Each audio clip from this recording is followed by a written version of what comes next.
noches. Grato contar con su compañía en este horario. Martes de 9 a 9:30 de la noche, el gran debate con Adolfo Beck en Teleamiga Internacional, Televisión de Valores. Tema del programa. Vamos a analizar lo que está pasando 5 días antes de elecciones. El panorama electoral, para decirlo de una forma amplia. Invitados, quiero saludar al líder de izquierda más importante que tiene este país en este momento, senador Jorge Enrique Robledo. Adolfo, muchas gracias por su invitación, a sus televidentes, mis saludos. Mi agradecimiento por su presencia. Usted viene de un recorrido por todo el país. Y además de Bogotá, llevo 138 municipios en estas últimas semanas y hemos trabajado bien duro y veo un polo muy entusiasta, muy bien en todas partes. ¿Y qué le deja ese recorrido, además de...? Pues un mejor conocimiento de Colombia, que eso es bien importante, cosa que me agrada mucho, pero además veo una actitud de los colombianos como deseando un cambio, ¿no? O sea, siento que aun cuando la clase política está logrando controlar con su partidocracia mucha cosa, también uno siente como un país como bregando a romper esa especie de cárcel en la que lo han sometido. Probablemente esa sea la sensación más importante que tuve luego de estuve en 23 departamentos de Colombia, además de Bogotá, donde también he hecho una campaña muy intensa. La gente quiere cambio, pero el día de las elecciones no participa. Hasta que un día tanto va el cántaro a la fuente que al fin se rompe. Hay un día en que la gente entra en un estado de rebeldía y ya rompen sus cadenas y se salen de las jaulas. Bienvenido. Quiero saludar al doctor Francisco Noguera Rocha, es concejal de Bogotá, académico, es diplomático y actual veedor del Partido Conservador. Qué grato verlo. Muchas gracias, Adolfo, por la invitación y qué bueno y qué grato estar aquí compartiendo este debate con el senador Robledo, un hombre realmente admirado por sus posiciones firmes y por su claridad en las ideas. Muy bien. Eso se llama una etapa superior en la política colombiana, ese diálogo afortunado y positivo entre dos sectores. Bueno, usted sabe que yo me formé en la casa de Álvaro Gómez Hurtado y realmente aprendí en aquella casa que los debates son muy importantes y el movilizar las ideas lo son también para fortalecer la democracia. En su momento el más liberal de los conservadores, Álvaro Gómez. Decía que era el último liberal. Bueno, ¿qué se observa en estos días antes de elecciones, senador Robledo? Yo estoy muy preocupado por un hecho, Adolfo y doctor Noguera, y colombianos, es que estamos a 5 días de las elecciones y no se sabe cuál es el censo electoral. Esto es una cosa de una gravedad pasmosa. 5 días faltan y no se sabe quién puede votar y quién no puede votar. Hay 1,5 millones de cédulas que se supone que están anuladas o que no se pueden usar. Eso es el 10% del censo electoral, o sea, ahí se definen todas las elecciones en cierto sentido, y esta es la hora en que no se sabe, y las soluciones que le están dando, entre comillas, son absurdas, o sea, el caos del sistema electoral colombiano, además de la corrupción pasmosa, esto hiede a kilómetros. Yo creo que los malos olores del sistema electoral colombiano se sienten en la Antártida y en África y en todas partes. Realmente es un desastre lo que está pasando en Colombia, pero muy grave. Etapa no superada, el que escruta elige. Sí, es increíble. Yo coincido con el senador Robledo que realmente la solución tardía o el accionar tardío del CNE realmente está creando una confusión que no es el momento para hacerlo. Está improvisando soluciones. Es increíble que no se hubiese actuado en el momento de las inscripciones. Es evidente que parte de la corrupción electoral pasa justamente por la compra de votos y por el trasteo de votantes de un lugar a otro. Pero esto ha debido aclararse hace mucho rato y no es la forma en que se está haciendo. Además, parece que confundieron las listas, están utilizando las equivocadas, en fin, y han creado una confusión en el 10% de la base electoral, del censo electoral, que puede decidir hacia un lado u otro, inclinar la balanza del día de las elecciones. La definición técnica de transhumancia es pasar un elector de un municipio a otro municipio. Por eso no cabe transhumancia en Bogotá. De una localidad a otra localidad no hay transhumancia. Técnicamente no, pero en la práctica... Técnicamente, sí, claro. Técnicamente no se da. Por eso se dio el reversazo del Consejo Nacional Electoral. Pero la información que tengo es que parece que ese es un cuento. Pero quiero hacer una precisión. Realmente no es el 10% del censo electoral, sino de quienes normalmente votan. Esa es una precisión importante, porque el censo es más grande. Pero yo creo que el punto grave de la transhumancia es que ahí hay un fraude, porque se supone que en las zonas de Bogotá solo pueden votar quienes viven en esa respectiva zona. Entonces, cuando alguien de otra zona o alguien de otro municipio se traslada al que no es el suyo, pues ahí hay un fraude a la voluntad del elector porque están decidiendo en Teusaquillo para decir una cosa los del Chicó, pues por decir otra. Y en cualquier caso, aun cuando técnicamente no parezca igual, el fondo es el mismo y yo creo que el delito es el mismo. El delito es el mismo. Entonces hay que mantener la decisión del Consejo Electoral dentro de ese concepto. ¿Qué pasa? La decisión inicial.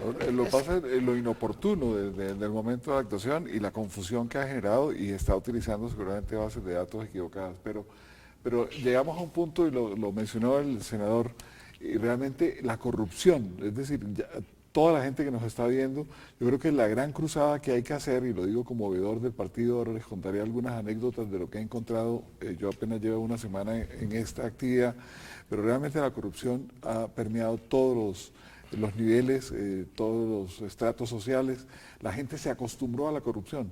Yo hice política en Bogotá, Adolfo, como usted lo recuerda, y yo recuerdo la época en que uno podía llegar a los barrios y proponer soluciones y la gente con unos niveles de debate muy importantes en las juntas de acción comunal decidían por quién votar. Hoy en día no, hoy en día los dirigentes de los barrios se han acostumbrado desafortunadamente a que quien no tiene la tula, como se le dice aquí, ni siquiera se le recibe en el barrio.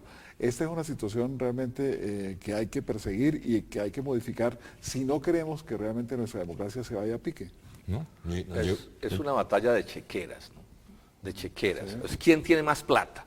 Más plata además es para las peores cosas, o sea, lo menos que hacen es emborrachar a la gente y montarle una rumba y rifarle una nevera, o sea, todas prácticas de corrupción y además la compra directa, pero ojo, esto está auspiciado desde el Estado, doctor Noguera y Adolfo, ustedes lo saben, o sea, el sistema mediante el cual se maneja Colombia desde hace más de medio siglo se llama el clientelismo y el clientelismo es en últimas coger recursos públicos o privados para constreñir al elector, porque en el fondo es decirle al ciudadano, si usted no vota por mí no le hago escuela, si usted no vota por mí no le hago puente en el río, si usted no vota por mí no le doy almuerzo, si usted no vota por mí no le doy plata, eso es constreñir al elector y ese es el sistema electoral colombiano, esa no es una perversión del sistema, es el sistema, yo esto lo he explicado mucho y hay documentos de sobra y es sabido. Ahora, ese sistema que está montado hace medio siglo, claro, se degenera cada vez más.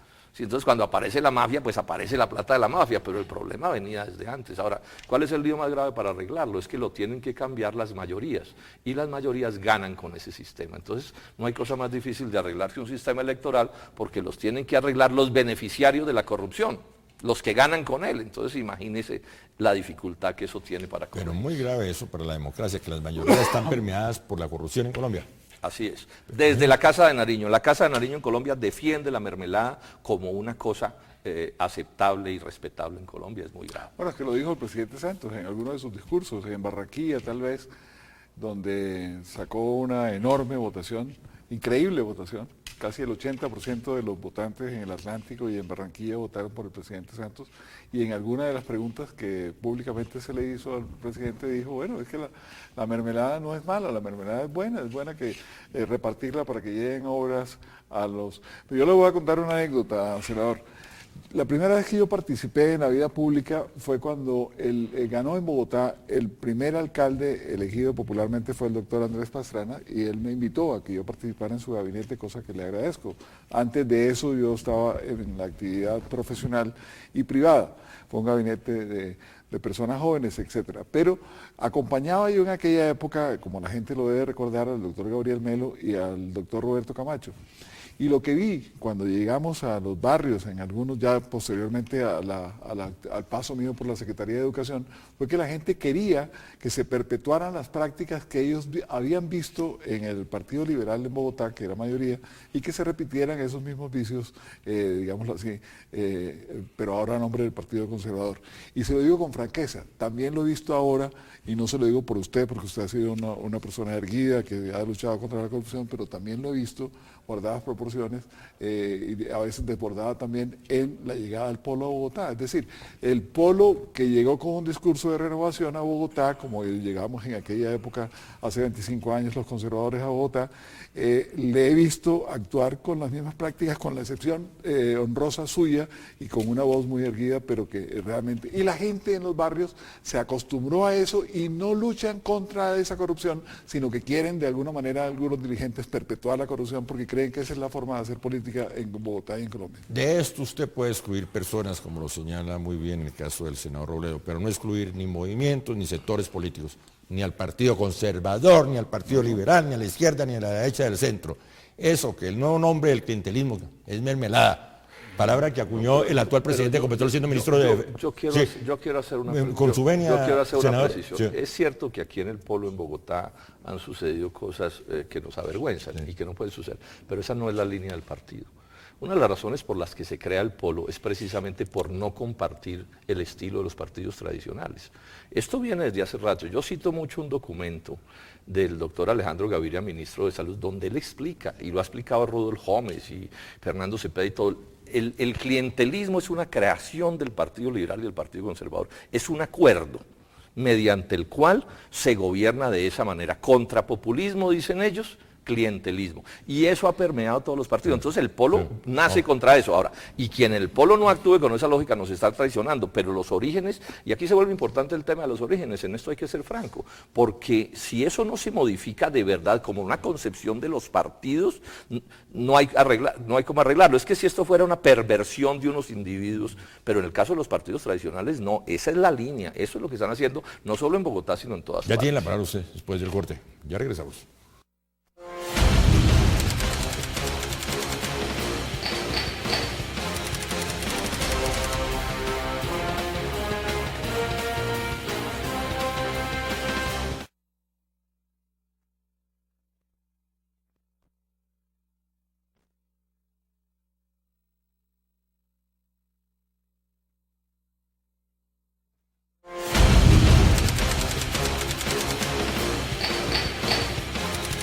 Continuamos, tema, panorama electoral. Doctor Noguera, tiene usted la palabra.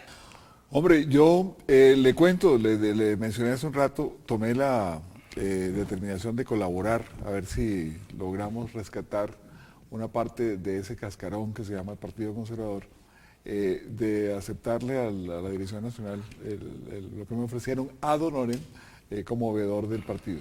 Y debo decirles que lo que me he encontrado es realmente una indisciplina total. La gente se acostumbró a que aquí no había realmente una movilización de ideas, que es el objeto de los partidos, sino que había una oportunidad de obtener un aval para beneficiar algunos intereses personales. No hablo de todos, de algunos, pero realmente en esta semana me ha tocado actuar muy enérgicamente y quiero invitar a todas las personas que recibieron los avales del partido a que actúen en consecuencia, que piensen en la colectividad, que piensen en la movilización de las ideas y que rectifiquemos este rumbo, porque justamente es la corrupción, como lo hemos dicho en la primera parte del debate, la que está llevándose realmente esta situación a pique. Y eso es malo para todos. Pero genéricamente significa que usted puede quitar avales en este momento. Yo puedo suspender. ¿Puedes suspender? Puedo suspender. ¿Cuántos en este momento yo salgo de aquí a firmar un par de resoluciones en que suspendo al alcalde, al candidato alcalde de Purificación Tolima, por ejemplo. Ayer abrí una investigación contra el candidato a la gobernación del Partido Conservador en Putumayo, que tenía grandes opciones de ganar, pero que realmente ustedes vieron pues toda la situación que se presentó el fin de semana anterior. Y tengo, por ejemplo, casos en el Valle, en Boyacá, en todas partes, en que tengo que actuar, incluso en Bogotá. Pero no se me demore, porque ya las elecciones son en 5 días. Sí, ¿Cuándo va a firmar esas resoluciones? Esta misma tarde. Esta misma tarde, lo anuncia. Yo le comento una cosa al doctor Noguera que le puede interesar a usted, Adolfo, y a sus televidentes. Señor. Cuando se presentó la ley de reforma del equilibrio de poderes, el Polo presentó un proyecto distinto. Y en ese proyecto introdujimos precisamente frente a este tema de la corrupción del sistema electoral, que yo quiero insistir, es pavorosa, y si no somos capaces de corregirlo, eso va a llegar un momento en que va a cubrir casi que al 100% de los votos, o a un porcentaje pues escalofriante. Propusimos un artículo que decía, autorízase al gobierno nacional, o ordénase al gobierno nacional, para que en un año presente un proyecto de acto legislativo de reforma constitucional para reformar el sistema electoral colombiano. Fíjense cómo era de abierta, ni siquiera le decíamos cómo, simplemente era buscando introducir un debate nacional, doctor Noguera, sobre esto.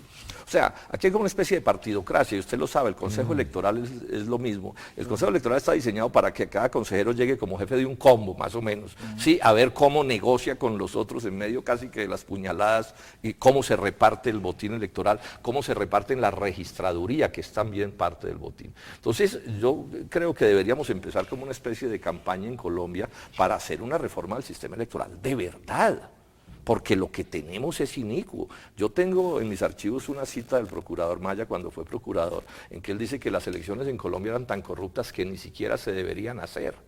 Sin embargo, claro, corrige ahí mismo y dice, bueno, pero nos toca. Parecido al lío ahorita que tenemos con las cédulas nulas. Y en esos mismos días el actual registrador le preguntaron, oiga, doctor, ¿por qué usted dice que se roban las elecciones en Colombia? Y él dijo, pues porque se las roban. Y esto no escandaliza. O sea, el país necesita un debate a fondo sobre ese sistema, sobre ese asunto, que todo el mundo se sincere y que, bueno, vamos a ver entre todos cómo somos capaces de corregir. No solo el Consejo Nacional Electoral, la registraduría, imagínese esa variable que aparece en la época moderna de la democracia en el mundo y en Colombia, mal enfocada, mal utilizada. La de las encuestas, pasamos desde el que escruta elige al que el que encuesta elige.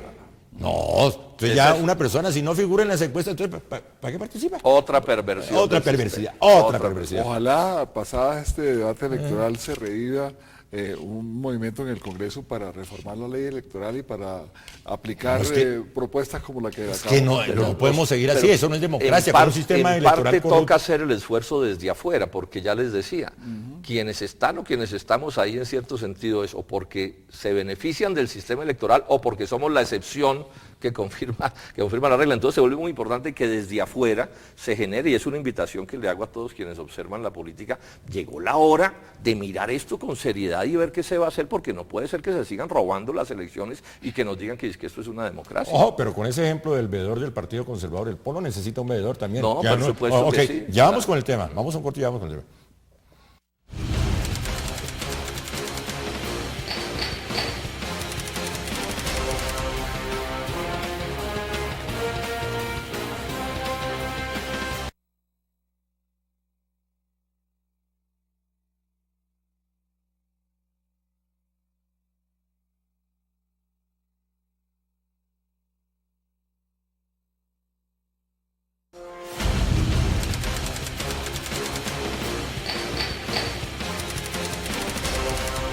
Continuamos, orden en la sala, problemas del sistema electoral colombiano.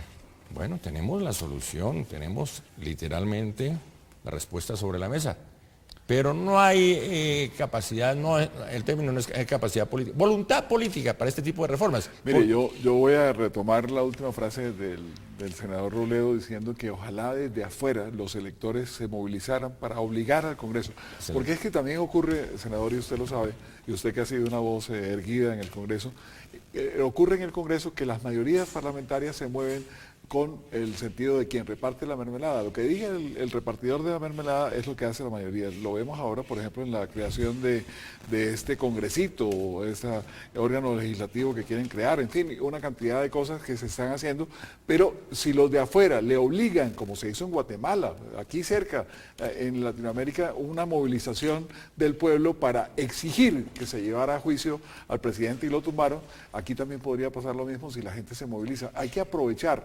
Los jóvenes, usted que tiene un concejal, por cierto, lo digo aquí siendo conservador, el concejal que lleva el senador Robledo, el doctor Sarmiento, hijo de un gran amigo mío y un hombre también muy buen abogado, es un magnífico ejemplo de cómo debe renovarse la política. En el Partido Conservador también hay algunos ejemplos. Ojalá haya una renovación de la política muy importante para que realmente la nueva generación de políticos corrija toda esta situación que nos está llevando. Pero si la gente no participa, si la gente no vota, si la gente no asiste el día de elecciones. Pero lo mismo se decía en Guatemala, y fíjense que la gente... Pero ojo con lo de Guatemala, el ejemplo es con un exmagistrado colombiano, un colombiano es el que logra ese revolcón, llamémoslo de esa manera. Yo creo, Adolfo, que toca luchar en los dos terrenos, la gente y la clave es la gente, claro, estamos de acuerdo. Pero las normas también son importantes. Mire, doctor Noguera, yo ahora le entrego copia de esto. Esto es una carta que yo le envié al ministro del Interior, el doctor Fernando Carrillo, en el 11 de marzo de 2013, donde le digo, Hay un artículo del 39 de la ley 1475 del 2011 que ordena hacer voto electrónico en todas las elecciones en Colombia. Uno puede, Adolfo, discutir si el voto electrónico sí o no, pero yo aquí lo que estoy diciendo es que no cumplen las leyes. Miren cómo dice de preciso el asunto, dice, refiriéndose al voto electrónico, en ningún caso el término excederá su plena implementación más allá de las elecciones para Congreso que se realizarán en el año 2014. O sea, la norma es ultra clara. O sea que se están haciendo las elecciones en medio de un inmenso prevaricato de un montón de gente que no cumple la ley porque no se les da la gana. Esto no puede ser. ¿Y eso depende del Consejo Electoral? Esto depende del Consejo Electoral, del Ministro del Interior, del registrador, de muchas cosas, pero lo cierto es que la ley es clarísima. Claro. Entonces, cuando las leyes electorales no se cumplen, por favor, ¿en qué tipo de país estamos? Es que se supone que lo mínimo de un gobierno es cumplir la ley. ¿Sí? Y esa ley es absolutamente clara. Y ya había una anterior, otra del 2004, que ordenaba lo mismo y se la pasaron por la faja también. Se repite la ley, se deja claro y tampoco cumplen. Así no puede ser. Entonces, todavía estamos en la prehistoria en esa materia. Estamos en la prehistoria en esa materia. Entonces la salida es la participación de la gente, que la gente vote, que asista masivamente a las urnas este domingo. Y que no se deje presionar por el tamal. Hay que luchar contra la apatía de la gente. La gente cree que esto no se puede modificar. Los jóvenes, a veces yo los veo un poco conformistas, creyendo que esto es imposible de transformar. Hay que mover a la juventud realmente para que den ese gran golpe. Ellos saben manejar las redes sociales, los Twitter, los Facebook, etcétera, y que ojalá obliguen y movilicen al Congreso para que se cumplan leyes como la que acabamos de escuchar aquí, y que me llevo esto para ver cómo coadyuvo también desde mi posición de veedor para que se cumpla en el futuro. Excúseme, saben manejar las redes sociales, pero no conocen lo que es una jornada electoral, no saben lo que es una mesa de votación, no saben lo que es ser jurado. Es que además con la complicidad de la registraduría, falta pedagogía electoral. Falta de todo, además no están interesados en que se sepa cómo es. Exactamente. O sea, es todo un sistema perverso, es un sistema torcido de mil maneras. O sea, donde uno pone el dedo, usemos esa frase que es como un sale pus. Hay una especie de partidocracia montada. Entonces, esto necesita un sacudón de fondo, esto no es de pañitos de agua tibia. Y ojalá esta crisis que estamos viviendo sirviera, doctor Noguera, para que promoviéramos entre todos una cosa muy grande, en serio, para revisar ese sistema electoral de principio a fin. Sí, la sola idea de que cada consejero electoral represente uno o a dos partidos o lo que sea, ya eso es debería ser tema de debate, porque claro, ellos, los consejeros electorales, cuando se sientan cada uno como a cuidar el pedazo de su ponqué y de su parcela, y su relación con el registrador, que es el que maneja el presupuesto, también es una relación del mismo tipo. Y por ejemplo, aquí los jurados, una parte muy grande de los jurados no van a cuidar las elecciones, sino a hacer fraude. Sí, son fichas que meten partidos corruptos o fuerzas corruptas, los meten no a que cuide que no haya fraude, sino a hacer el fraude. Y se roban las elecciones, decía el procurador que cité, decía, se roban las elecciones antes de votar lo de la transhumancia, a la hora de votar lo de los jurados y después de votar, porque los fraudes en la registraduría son inmensos. Y todos sabemos se rumora que en la registraduría, en el pasado, paquetes de votos tenían un precio, de manera que realmente eso hay que evitarlo, lo que acaba de mencionar el senador. Hay personas que las listas de jurados, las personas no se presentan, y hay otras que están listas a las 6 de la mañana para entrar a la mesa de votación y reemplazar a los que no vinieron, con el objeto de torcer la voluntad de los electores. ¿Y si eso se sabe, por qué no se corrige?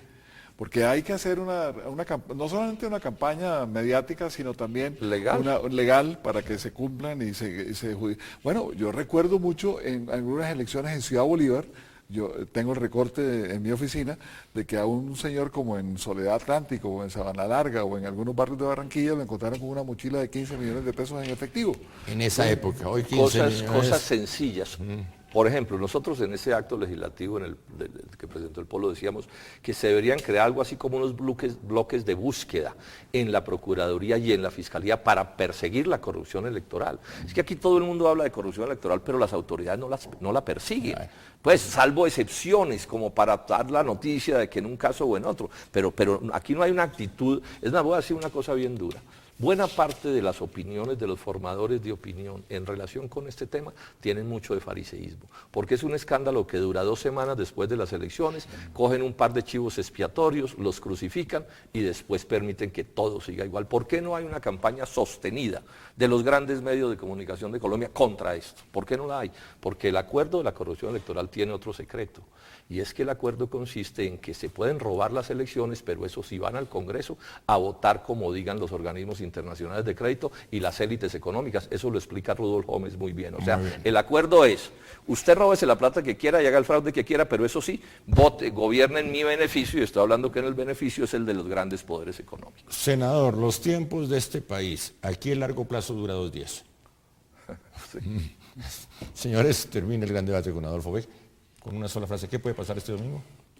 Este domingo yo espero que gane Clara López, que elijamos en Bogotá a Manuel Sarmiento, que es mi candidato al Consejo, que se los doy garantizado, que al pueblo le vaya muy bien en todas partes. ¿Qué puede pasar este domingo, doctor Noguera? Yo espero que gane Enrique Peñalosa. Participé en el Consejo cuando él hizo una gran transformación por la ciudad y espero que gane. Pero sobre todo que se erradiquen la corruptela y que comience una nueva generación, para que se acabe lo que decía Roberto Camacho, usted que lo conoció tanto. Camacho decía, doctor Robledo, que hemos llegado a un punto en que en el Senado y en la Cámara había el voto de dos tiempos, o de 2 golpes como los voladores, y es voto sí al gobierno para que después me den mermelada. Hay que acabar con la mermelada y con el voto doble. Con el doble golpe. Ojalá en una próxima elección el Partido Conservador cuente con candidato propio. Usted como veedor debe estar inclinado a esa cosa, porque siguen votando por candidatos de otro partido. Esa falta de ambición, de ganas de poder, ¿no? Voy a tratar de contribuir a la disciplina del partido y a que vuelva a ser un movilizador. Con esa firma, a seguir ahí, lo dejo ir porque si no se me queda usted corto y le faltan 5 días para seguir ahí seleccionando el tema en el Partido Conservador. Qué grato verlo, senador Robledo. A usted mil gracias, Adolfo, por su presencia. Se le nota la vuelta esa vuelta a Colombia. Sí, hubo solecito, pero estuvo muy bien. Gracias, doctor Noguera. Me complace su presencia en el Partido Conservador. Muy grato de estar aquí. Ojalá me invite frecuentemente a debatir mucho gusto con personas tan inteligentes y con ideas claras como el senador Robledo. Bueno, terminamos en la Sociedad de Elogios Mutuos, pero vale la pena, no se me pare. Feliz noche para todos.